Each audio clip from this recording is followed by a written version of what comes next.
This is Mission Control Houston with a new update on the crew members, Nick Hague and Alexei Ovchinin of Soyuz MS-10. We're hearing now that the crew members are on board helicopters. They've left the landing site and are making their way back to Baikonur. Once they're in Baikonur, Nick Hague will be met by a NASA plane at the Baikonur airport. Again, the crew members are onboard helicopters making their way away from the landing site back to Baikonur, Kazakhstan at this point. Still receiving all reports that the crew is in good condition.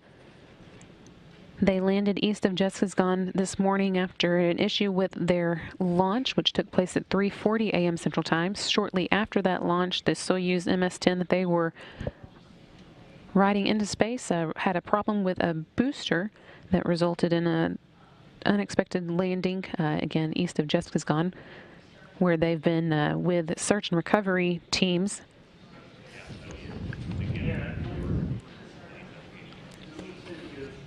Those teams have been getting them ready to return to Baikonur, and as I said, they are now on helicopters and making their way back to Baikonur, where they will be met by a NASA plane